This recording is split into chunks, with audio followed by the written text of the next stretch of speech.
It's time to accelerate. Hi, I'm your host, Andy Paul.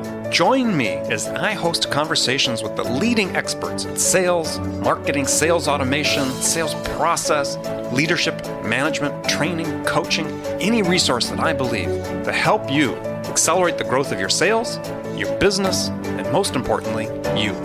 Hello, and welcome to Accelerate. I'm excited to talk with my guest today. Joining me is Paul Smith, author of Sell with a Story. And along with his previous book, Lead with a Story and Parenting with a Story, these are all great books about why we need to incorporate storytelling into every aspect of our lives. Now, one of the stories of the moment in sales is stories. That's right, storytelling is big. And as I said before, and for reasons I'll talk about with my guests, story should be an essential part of every sales rep's arsenal. But not enough reps are taking ownership of their stories, and it's for that reason I wanted to talk with my guest today, Paul Smith, because stories are one of those things salespeople can use to differentiate themselves from their competitors and to quickly and easily build rapport and trust with their prospects. And Paul's going to help us understand how you can do that and incorporate stories into your selling. Paul, welcome to the show. Well, Andy, thanks very much for having me. So take a minute, please. Introduce yourself to the audience. Yeah, so I probably spent 20 or so years of my life at Procter & Gamble in various different roles and levels of management. But two of those tours of duty during that 20 years were on sales teams. I was on the P&G sales team for the Costco and BJ's business, which is headquartered out on the West Coast, and also on our Walmart and Sam's Club sales team, which is down in Arkansas near Bentonville, obviously. So probably 7 of my 20 years were in multifunctional sales team environments. And prior to that, prior to business school, I spent a couple of years as a consultant at Arthur Andersen and Company. But only in the last 3 years, since I left P&G, I've now shifted full time to being an author and a speaker and trainer. And what I spend most of my time doing now is doing the research and writing the books that I write. And I'm on about a 2-year cycle with books coming out. But I probably spend a third of my time or a quarter of my time on the road with clients. And what I typically do is when I'm not doing a keynote speech or something, I'm teaching a leadership team or a sales team how to be better leaders or better salespeople through the art and the science of storytelling. So essentially, creating a workshop and training course out of the material in the book. Okay. So when you were selling to Walmart, let's say, what were you selling? Well, just about everything P&G sold. And my particular role on the team was I was in charge of consumer research. So I wasn't the guy carrying the bag with the sales responsibility. So full disclosure there. But I spent probably 7 years of my life on those 2 teams. First as the finance manager of the team, and then secondly as the consumer research expert on the team. And I found myself in buyer's office on every brand that we made, and we made over 200 different brands of everything you can imagine in your pantry at home. Half of it's probably made by P&G. Yeah. Starting with the diapers all the way up to the food that goes into it. Exactly. Yeah. Okay. So what was the impetus for writing? Well, let's start with the storytelling in general. I mean, you have 3 books now about storytelling. The last one, get into in depth about selling with a story. But what was missing that you saw out there about stories and how to integrate them into our daily lives and our business lives? Yeah, I guess it probably took me 15 years to figure this out. Maybe I'm just a slow learner, but after 15 or so years at P&G, I finally recognized that the leaders that I respected the most, that I wanted to be like when I grew up in the company, that I wanted to work for, had this gift of being really charismatic, engaging storytellers. And I wanted that for myself because I wanted to be successful as a leader in the company. But I realized that's not a skill that they taught me in business school. That's not a skill that they taught me when I joined the company. It's not in any training class I've been to. So I set out to learn that skill on my own. And I ended up interviewing, now I'm up to like 250 or 300 CEOs and executives and salespeople all over the world and all kinds of different companies. And at some point along that path, I realized, well, gosh, if I want to know this badly, and probably there's some other people that do as well. And so my own personal learning journey morphed into a book project. And that's what led to my first book and to the second book and now to the third book is continuing on that learning, my own personal learning journey of interviewing more people and studying the art and the science more specifically and scientifically and through research. And that's what I spend all of my time doing now. So in your research, have you found that there are certain, I mean, because you're talking about storytelling really as a learned behavior, and is there a personality type that adapts to stories more quickly than other personality types? Yeah, clearly, and it's probably not too surprising to you that many of those type of people are drawn to a sales profession. They're more outgoing, gregarious people. So just like there are, people that are natural born musicians or artists, I think there are people who are natural born storytellers. But what I've found is that many people assume that since that's the case, if they're not one of those natural born storytellers, well, they're just never going to have that talent. And that's just not the case. And it's just like art and music. I'm not a natural born artist or musician in any sense, but I bet if I wanted to learn to play the guitar, I could probably take lessons and learn to play. 6 months into it, I'd probably be able to strum out at least a few songs. And nobody's ever going to, I'm not going to fill up Carnegie Hall with people wanting to listen to me play the guitar, but I can probably get decent at it. Well, you never know. Until you try you never know. You could You're be filling it. You could be. But I think it's the same thing with storytelling. Yes, of course, there are going to be people that are born with that natural talent. But for those of us that are not, you can learn it. It is a learnable skill. Most people just don't know, well, how on earth would I go learn that? You can't go take classes in storytelling, can you? Well, that's kind of what I do for a living now. And there are actually a lot of people that do that for a living now for that exact purpose. Or you can pick up a book and read it. And so it is a learnable skill once you realize that it is a skill that you need and that you can learn it. If you set your mind to it, you can learn it. Well, right. And once you've learned it, it sort of goes back to your story about being a musician that you never play at Carnegie Hall. It sort of invokes the old story about how do you get to Carnegie Hall? Practice. Right. And Right. That's really true of storytelling. Is once you understand what it is that a story is and how to integrate it into your selling, it's all about practice at that point to make it second nature for you. So let's talk a little bit about what a story is, because in the sales context, you do a good job sort of laying out what a story is versus what you saw his company started talking about is this is our story, right? Mm-hmm. So why is this distinction so misunderstood? And tell us what the difference is. Yeah, so these days, I think the word story, for better or worse, has gotten so much, it's gotten so popular and has so much use misappropriated. Now. Yeah, that's a good word for it. I think it's been misappropriated. I mean, you'll hear people say, "Oh, our marketing strategy is a story, our television copy is a story, our mission statement is a story, our brand logo is a story." And well, probably they're not. Probably they're just mission statements and brand logos and marketing campaigns. Mm-hmm. So a story, it's like not every set of words that has meaning is a poem. A poem is something very specific. It's a specific set of types of words and language put together. And a story is the same way. It's something unique. It's not everything that has meaning is a story. A story is, if you're to ask a 10-year-old kid what a story is, they will know, right? The grown up sometimes has trouble articulating what a story is, but a kid knows it. And I've asked kids this question to find out, and what they'll tell you is, "Oh, a story. That's when you tell somebody about something that happened to somebody." Exactly. That's what a story is. It's when you're telling somebody about something that happened to somebody, right? So a story has characters, it has events, it has a time and a place. It's a once upon a time something happened, or more likely it's 2 years ago when I first joined the company, blah, blah, blah, blah, blah, something happened. So it has a time, a place, characters. Those characters have a goal or a motivation. There's usually a villain or an obstacle or a challenge confronting that person. And at the end, there's some kind of a resolution. They either succeed over the obstacle or they fail to succeed over the obstacle. And there's a lesson learned at the end of it. I mean, that's what a story is. A testimonial that you should buy this product because it's awesome is not a story. Or the most important 3 things I learned in this job are, 1, 2, 3. Well, that's not a story. That's advice. And those are all important things too. Testimonials are important. Advice is important. 30-second television commercials are important. But they're not necessarily stories. Stories are something unique and authentic and genuine that communicate something that many of those other forms of communication can't. And And if you're confused of whether it's a story or not, ask your kid, and they'll tell you that was a story or no, that was not a story. Well, right, and you talk about, you sort of went through then, sort of your 6 elements of what a story contains. You said it takes place, it has a time frame to it.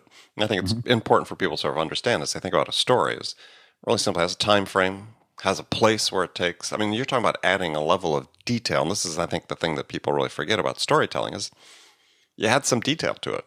As you said, right. A time, 2 years ago, or in 1988, a place that took place in a specific place. There's a hero to the story. As you said, the challenge, an obstacle, a villain that could be connected with that, and then always an outcome or resolution. And the thing that's interesting about the story is that, as I've talked about with other guests and in books I've written, is that this is the same structure we use for writing scripts for TV and for movies, and that books follow, that the popular entertainment that we're so consumed with, even scripted reality shows, all follow the same arc. Right. Otherwise, this is what it's almost like we're genetically programmed to expect this. So that's just, these basic elements have to be there. Right, but if you don't know what they are, we naturally revert to what we think is the most appropriate type of communication for business, which is just tell people very logically and fact-based what you want them to do or what you think or something, and we avoid stories somehow because we think they're not appropriate. And that's one of the biggest learnings, is they're highly appropriate. I mean, human beings make emotional, subconscious decisions, often irrational ones as well, as we're learning from a lot of the recent cognitive science. But if you want to influence people's decisions, then you've got to influence them in both halves of their brain. You can't just speak to the logical, rational part of them.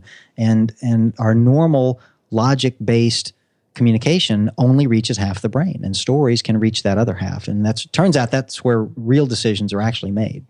Yeah, absolutely. So lots is written about stories, but I mean, to me, for sales, it seems like it's a real obstacle and a barrier to get reps and sales reps to really embrace it, because they seem like it's hard, right? So why is it that you, in your experience, why are you finding they're resisting storytelling? Because once you know how to do it, it's a great simplifying tool for your selling. Yeah, it is. Now, in the research for this book, I was pleasantly, I don't know if surprised is the right word, but it was pleasant to find out that among all the groups of people that I've studied storytelling among, whether it's CEOs or executives or engineers or marketing people or salespeople, attach themselves to and use storytelling much more readily than other people. And I think that goes back to the original question you asked. Are there certain personality types that are more predisposed to it? And I think that personality type finds itself in sales more often than the population at large. So convincing salespeople that they ought to be telling more stories is generally not a hard sell. Teaching them how is just as difficult as it is to teach anybody else, or just as easy, depending on how you look at it. But I don't often have sales audiences say, no, I absolutely never want to tell a story. What I have found is that they're very limited in where they want to use stories. But it wasn't consistent. So I interviewed sales and procurement people across 50 different companies, and I found 24 different places in this entire sales process where salespeople are telling stories, but most of them are only telling it in 3 or 4 of those 24 places. But you might be using it in the first 4, and I might be using it in the second 4, and somebody else is using it in the third 4. Mm-hmm. And the reason why we're not using it in the other 20 is because we don't know we can, or we don't know that stories are appropriate there. And what I'm finding is that, well, they are. And some salespeople are using them in all 24, but most of us are limiting ourselves to the 2 or 3 or 4 that we just naturally came across and started using. So some of us are using storytelling to introduce themselves to new prospects and explain what they do and how they help other clients. And some are using it purely for our own purposes, to give ourselves a motivational talk before we go into that sales call and take the stress out of the call. Some of us are using it to build rapport with the buyers. And explain why I do what I do, and explain to them through a story that I'll tell you when I make a mistake, or I'll tell you when I can't help you, or I'll go to bat for you with my company if I need to. Those are 3 different stories that you might use in that rapport building. And some of us are using it to explain the founding story of our company. Some are using it in the main sales pitch itself to explain what the product is and what it does and how it works. And some of us are saving the story until the close, or till we're handling objections, or till we're negotiating price, because that's where it gets the stickiest for us, and we know we need that sales pitch. So different salespeople are using it in different places, but the good news is, gosh, you can use it in all of them now that you know that you can. And so that's the first third of the book is really laying out what are those 24 different places in a typical sales process where salespeople can and should be telling stories. It's the second third of the book the second 2/3 of the book that's all about the how, the structure of a story and emotion and surprise and the real nitty gritty, get your hands dirty. How do you construct a story? But first I had to take people through why and when and where in my entire sales process should I be using storytelling. That was some of the biggest eye-opening for me in writing the book, was that it would be that useful from beginning to end of the sales process. Well, we're going to take a short break. When we come back, though, I want to talk about the why stories are so important, because I think before people really embrace it, you really had some great points in your book about how the stories help you, like I said, build your rapport, and really, if you reduce sales to sort of this what I call the know, like, trust equation, right? People buy from people they know, like, and trust. Stories are really a key way to make that happen. So I want to talk about that when we get back with my guest, Paul Smith. Hi, this is Andy. Connect and Sell is used by sales reps at nearly 1,000 companies, including hundreds of technology startups and several Fortune 500 companies, to overcome the challenges of getting prospects on the phone. Companies using Connect and Sell grow their revenues faster by enabling their sales reps to have more sales conversations in 90 minutes than they could otherwise achieve in an entire week. Connect and Sell can be deployed directly to your sales reps, or you can take advantage of their outbound on-demand service, which delivers qualified prospect meetings scheduled directly on your sales reps' calendars. Visit connectandsell.com to learn more about how Connect and Sell can start filling your pipeline today. All right, we're back with my guest today, Paul Smith, talking about stories and sales. And I wanted to talk about why stories are so important. And you have some great reasons you list in the book that I think really help people to understand, because it's one thing to say they can do these things, but I said you had some very specific things that stories do for you. The first one, which I really liked, was that stories help the customer listen. Now, we talk about sales being distracted, right? You have to be present for your customer. Well, customers are people too. Their attention wanders, especially if you're presenting dry, boring, factual, logical sequence of events or things that they need to understand. Yeah, their attention's going to wander. Stories really helps capture their attention. Yeah, that's really true, and it's for a couple of reasons. One is, it's kind of like when you were in college and the professor was up there writing formulas on the board and giving you names and dates and things you had to remember for the test, and you're like madly taking notes. And then if he or she turned around and just started telling a story or an anecdote or giving you an example, what everybody does in the class is they put their pencil down, they lean back, and they just listen. Because, well, this isn't going to be on the test. This is just a story. So they're totally open to it instead of, paying so much attention to write everything down. But the second reason is because it doesn't sound like a sales pitch. When you're giving here are the 3 benefits of my product, and here's the price, and here's why it's worth all that sounds like a sales pitch. And your buyer's defense mechanisms are on full alert, right? But once you start telling a story, it's kind of like those kids in the college class. They just put down their pencil, they put down their defense mechanism, and they just listen. Because, well, this isn't going to be on the test, or this isn't a sales pitch, this is just a story. And it's much easier to get your message across to them when those defenses are down. Right. And I think for people listening to the show is that, and I'm going to categorize this as a sales story, because it's primarily a sales show, is that what you're talking about in a sales story fundamentally is how another customer, similar to the one you're talking about, had a problem, engaged with you, saw that you ultimately were potentially the solution to that problem, the process they went through to make that decision, and the value they've been receiving from using your product. And I mean, you're touching on all the sort of the buyer's journey, how they made the decision, and the outcome, as we talked about, and you're providing, really, pretty incredible social proof, if you want to label it as such, Right. in a story that really is important in sort of getting past and start building the trust that may not be existing. Right. And I call that a customer success story, for lack of a sexier title, but it does exactly what you said. It shows them, it's the social proof that says this worked with somebody else without being told, look, this works with all my clients. Okay, well, I mean, that's mildly convincing, but if you tell me a story about somebody and I get to see the details of exactly how it worked for them and why, it's just much more compelling. Well, it's way more compelling. And so oftentimes this is the barrier I see with reps when we talk about stories. It's like, well, I don't have stories to tell. It's like, well, of course you do, right? You've got customers that you've worked with. And even if you're a new sales rep, the company has customers they've worked with. You can tell their stories as your own story. It's not always about you selling what you personally accomplished, but it's about what your company accomplished as well. So, right, you just have to go get them. So your point is, they say, I don't have any stories. And you say, well, of course you do. Of course you can. You just need to, but you need to go get them. You can't just sit at your desk and expect that all these stories are going to be in your computer or under your desk drawer or something. I mean, you got to invest some time and effort to go collect them. That's why one of the last chapters of the book, I talk about how do you do that? How do you collect these stories? How do you interview people? Who do you interview to get these stories? I mean, we spend lots of time doing analysis and doing research, doing work to come up with our sales pitches. Well, guess what? You need to do some work to come up with your sales stories as well. In fact, I think they're just as, if not more important than the official part of your sales pitch. So you should expect to spend some time to invest to develop them well. Well, yeah. And my point was, though, is that these can be corporate assets, much as sales pitches and presentations are corporate assets, as much as personal assets are developed centrally.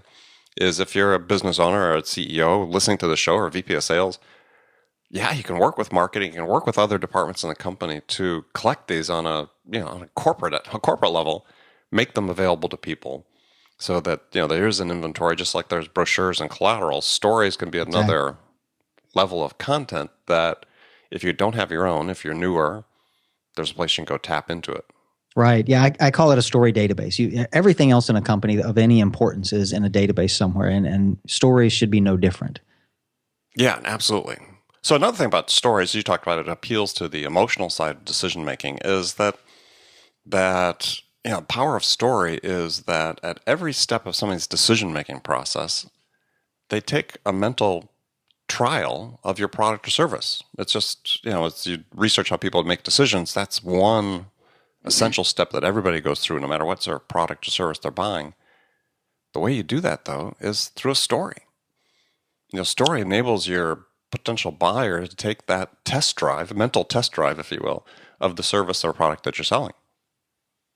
Right, and maybe that's why it seems like our certainly our most important decisions, but many of our decisions tend to be made in that emotional processing part of the brain, and then we convince ourselves later logically and rationally why we made that decision, but the truth is our brain made the decision more emotionally earlier, and it's just a rationalization process later.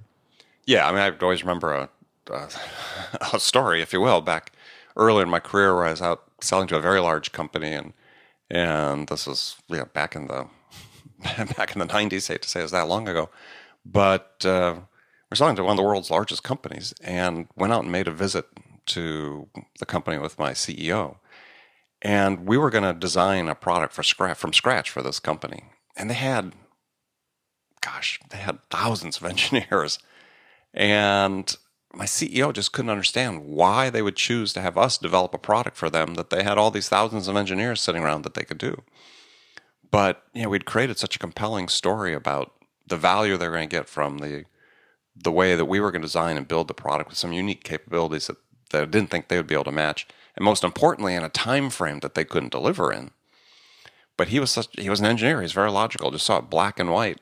Mm-hmm. And I just knew these guys had bought into the story that we had told them, and ended up betting with the CEO about we were going to win the order, and won the bet.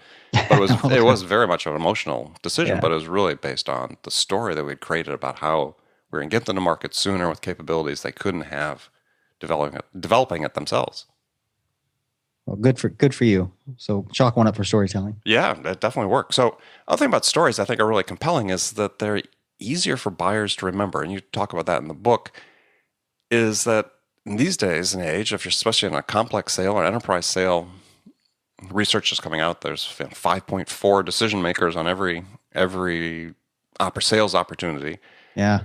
Is that you need to have stories that can be remembered and retold from either by your champion within the account or by members of the team, the decision-making team, or based on the Challenger customer book that's come out, your mobilizers that, and that really becomes an important role for storytelling.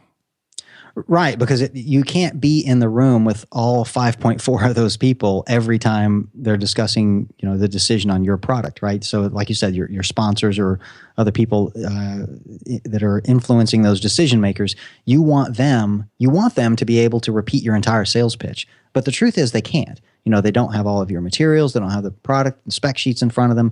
They're just not going to remember all the facts. But what they can remember is the stories.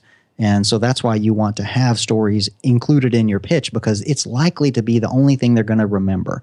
And so that's why to have them there is because they'll be able to repeat them. And all this research says that stories are between 6 and 22 times more likely to be remembered. The facts in them are more likely to be remembered if they're embedded in a story than if they're just given to people as a list. And depending on which of those studies you believe in, doesn't matter. They're all much more memorable embedded in a story. And so for all of those reasons, you're going to want to have those as part of your sales pitch, not just for your own benefit as being the salesperson, but so you can make better salespeople out of your sponsors inside the company. Yeah, well, I think if you even harken back to Joseph Campbell's book, The Power of Myth, back years and years ago, where one of his theses, I think, is that over eons of human beings repeating stories, or something like the storytelling code is almost embedded in us genetically, right? That stories become so important to us. We all need stories. Right, we do, and I think he did some very important work. The problem I end up having with Joseph Campbell, quite frankly, is that he's very popular, and so many executives have heard of that work or read that book, and that's quite frankly why many of them are dissuaded from trying it, because his hero's journey story structure is 17 steps long, and people think, oh my, I've got to create the 17-step. No, you don't. If you're writing a 200-page fiction novel, or you're writing your first screenplay, or you've moved to Hollywood and you're going to be a movie producer, great, knock yourself out with Joseph Campbell's 17-step hero's journey story structure. But if you're going to tell a 2-minute story, and by the way, that's about the average length of a sales story, 2 minutes. If you're going to tell a 2-minute sales story to a buyer in an office, you don't need, nor do you have time for a 17-step plot structure. You need something much, much simpler. And that's part of why I created this book, is to give people what is the simpler structure to a sales story versus a movie or a Hollywood or a Harlequin romance novel or something like that. Well, I think that Campbell notwithstanding is that if you look at basic story structure that's used in scripts and books and so on, it's much more akin to what you lay out in your book, which right. Is really a very simple process. So let's quickly here at the end, a few minutes we have left, let's talk about sort of the first steps you take in creating stories. Yeah, so like I said, I've got a structure in the book, and it's the hook, the context, challenge, conflict, and resolution. And after that, of course, you get into your action item, which is you want them to buy your product or the lesson that you learned. But it's probably easiest to understand just based on the questions that you have to ask yourself and you have to answer for the buyer. And here are those questions. The first one is, what do you want the audience to think, feel, or do as a result of hearing your story? So this is a begin with the end in mind. Do you want them to buy your product, or is your goal just to get a meeting with them? I've just met them at a conference, and my goal right now is to get a sales call with them. So once you've got that figured out, then you've got to go figure out what your story is. And there's a whole, couple of chapters in the book about how do I figure out what story I want to tell. And if you're looking for a success or a failure, of accomplishing that in the past. And you build your story around that. And then the questions you ask kind of flow pretty naturally. It's the first question you need to ask for the buyer is, why should they listen to your story? Right? I've got 2 minutes of story I want to tell you, but if you don't give me a reason in the first 5 seconds why it's interesting to me or going to help me, I'm going to stop listening or I'm going to throw you out of my office. Right? So that's the hook. Why should I listen to the story? Then you get into the real story questions. Where and when did it happen? Who's the hero and what did they want? What was the problem or opportunity they faced? What did they do about it? Here's the real conflict with the villain, between the hero and the villain. And then how did it turn out at the end? And then you're done with the story and you transition out of the story into these two questions. What did you learn from it? And what do you think I should do about it? And the I in that case is the buyer. So you're telling the buyer, so given all of that and what we've just learned from this story, here's what I think you should do. Either please take a call with me or buy my product or, pay the price on what you pay or whatever your objective of that particular story is. But though, if you answer those questions, you've basically scripted out a story.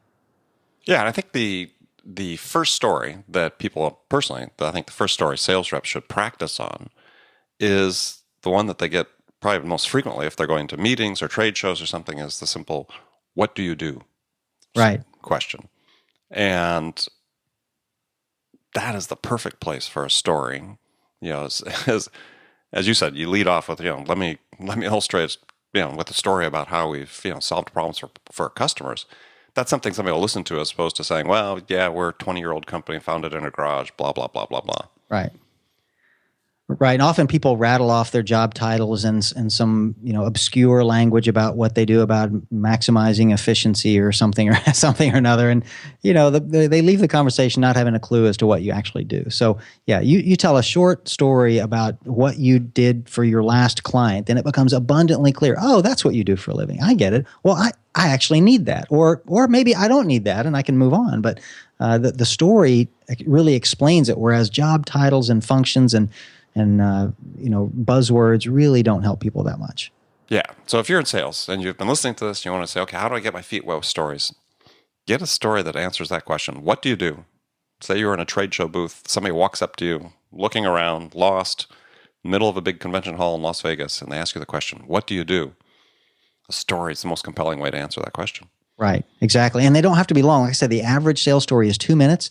But in the ones that I collected, some are as short as 25 or 30 seconds, and some are going to be 5 minutes. But you've got different. You're going to want to have different length stories and different purpose stories for different purposes. And you're right. That's the first one that you probably need to have out of the 24 in your sales kit is, what do I do for a living?